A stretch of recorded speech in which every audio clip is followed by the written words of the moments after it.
to me, I don't like Big Show. I really don't.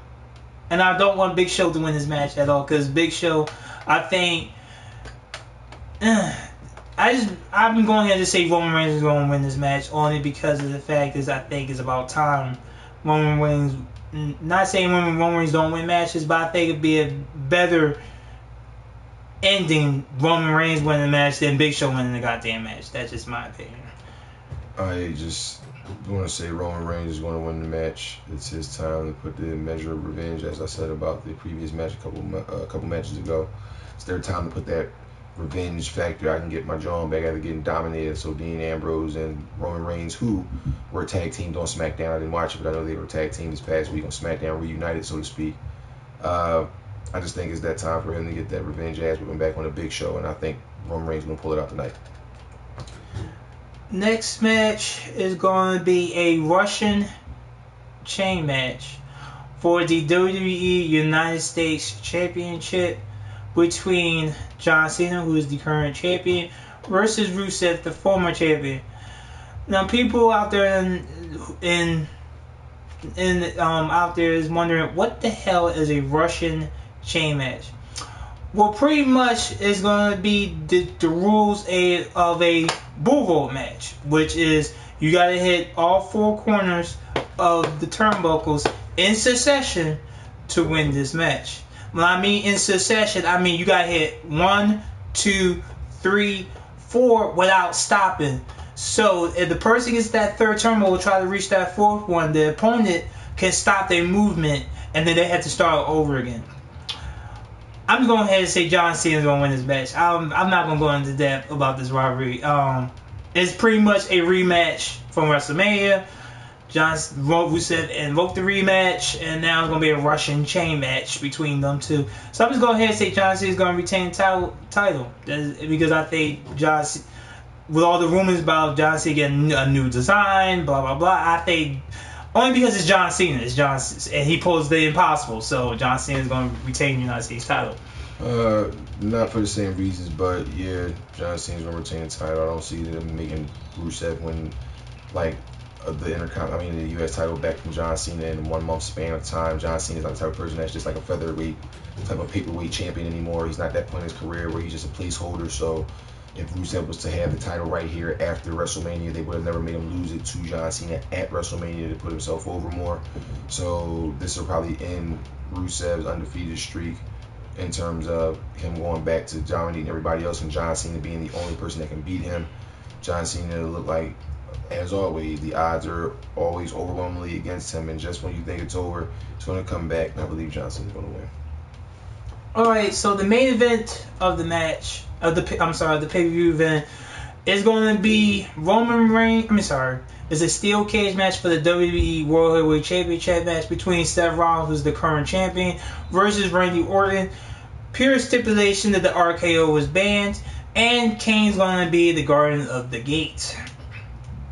So pretty much, it's for people not knowing about what a steel cage match is. Where have you been at? Match pretty much ends in pinfall, submission, or the person escaping the cage. And that's pretty much the basic rules. But the X factor in this whole entire match is going to be Kane. Why I say Kane's going to be in the factor of the entire match? Because he wants to be an extra in Guardians of the Galaxy. Oh no, my fault. He was named Guardian of the Gate for this match by Triple H. So pretty much, and I'm assuming it's going to be at the steel door. If they want to get out of that cage via the steel door, Kane has to allow them to do so. And pretty much, Kane don't like Seth Rollins. He does not even like Randy Orton even. But to throw the curve, WWE trying to trick us in thinking WWE's trying to trick us in thinking that Kane's going to somehow screw Seth Rollins out of the WWE World Championship, piss off the authority. They did a good job of playing that up on the storylines on Raw too, and make it seem like that's what fans should think, that Kane is going to do exactly what Angle just said. But unfortunately, WWE, we already know what's going to happen. Kane's gonna screw Randy Orton, and my prediction is Seth Rollins is gonna retain the title because Kane's gonna screw Randy Orton. Seth Rollins retained the World Championship because of the screw job tactics. I see that exact thing happening, but I disagree. I see exactly what he just said happening. So if it happens, I'll be like, dog, I felt the exact same way, but I gotta disagree. Because shit has been too on par with predictions lately with them.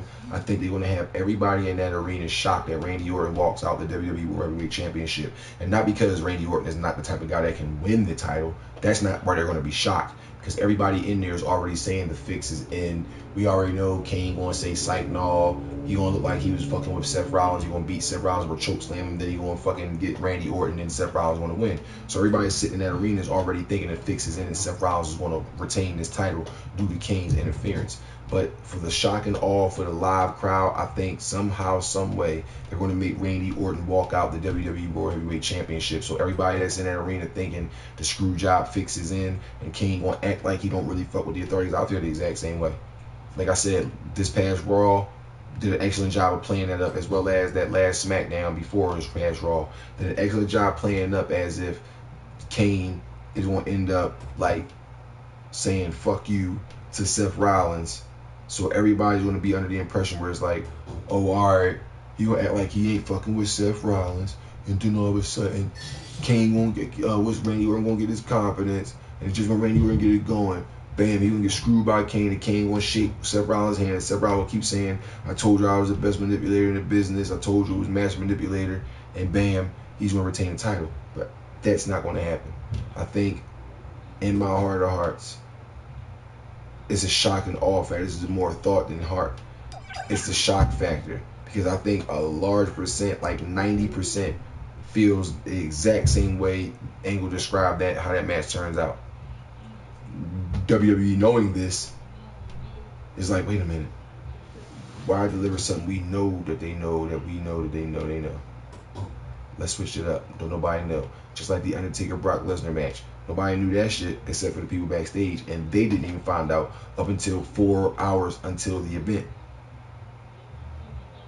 So at 3 o'clock this time, it's a crazy scenario. The matches that I see Randy Orton in after this do not include continuously fighting to try to get back at Seth Rollins. He's gotten back at him and he's enjoyed it, but now Seth Rollins got that title. I don't see them making him fight him for that title again next month.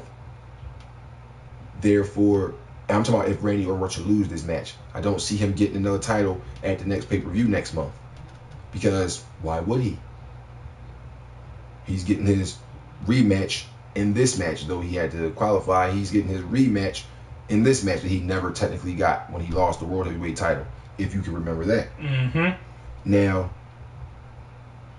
in order for this rivalry to continue, until they start determining what they're going to do with Brock Lesnar, Roman Reigns, and Daniel Bryan in terms of having that title around one of those guys' waist and how they're going to lead this happening, I honestly believe they're going to keep Randy Orton and Seth Rollins fighting. But it doesn't make sense to have Seth Rollins fight Randy Orton if Randy Orton loses this championship match tonight in terms of a main event opponent for a title shot. You can fight on Raw and SmackDown all they want, but the person who get a title shot, I don't think it's going to be Randy Orton if he don't win this match tonight. Which sets up another awesome premise, which we could keep their rivalry going on. How, you might ask? Well, let's just say, for saying sake, that Seth Rollins wins this match tonight. They have some type of tournament to determine who's number one contender, or they have a couple of people they pick out to be in the match, determine number one contender for the WWE World Heavyweight title going into the next pay-per-view. Randy Orton comes down to the ring, interferes in matches, screws people over. Every time Seth Rollins has a match, Randy Orton comes out, holds his leg or something, get him pinned, get him screwed. So then when the number one contender is chosen, it's going to be somebody top. Randy Orton comes out, screws him out of the title. Now Seth Rollins and Randy Orton's rivalry can continue because he screwed him out of the title. As opposed to him focusing on, oh, let me get a rematch clause. I don't know if the WWE's Money in the Bank contract says you get an automatic title shot rematch. And if it did, it sucks because you don't get a copy of it. You give that signed document, then they put that shit in the envelope and that's it. Now, Randy Orton winning this match will have a way more relevant effect on their storyline to continue. They can either keep going back and forth, winning and losing the title off each other until WWE determines, as I said, what they're going to do with Daniel Bryan, Brock Lesnar, and Roman Reigns in the title picture. Or it could be like Randy Orton wins it, he holds on to it for several months. What's his name gets his rematch the next month, he loses. Now he's in a bunch of matches with people just under him. He's in his storyline with Dean Ambrose or Roman Reigns at this point. So I'm going to go ahead and say Randy Orton sticks it out and gets the WWE World Heavyweight Championship.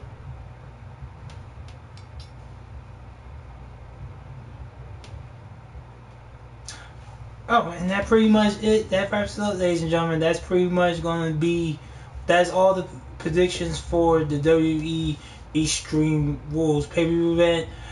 And keep in mind, folks, card is subject to change. As it did twice since we've been on the air.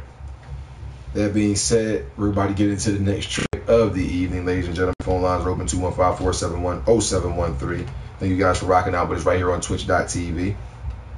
We've already had 2 match changes that was put up in terms of cancellation of certain matches, Daniel Bryan's as well as Paige's, but that match just wasn't entirely changed. She just has not been the person selected to fight for the title. So there you go. There you go. There you go. There you go. We're going to get into a track now by the homegirl Mary Ann the Bay God. The track is entitled Fuck Boy. And it's right now coming up on the SWE Sunday Roundtable. See you in a second.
SWE Sunday Roundtable. Phone lines is open 215-471-0713. It's the Haak Viper Angle. The WWE Extreme Rule Prediction Show is live. Tune in.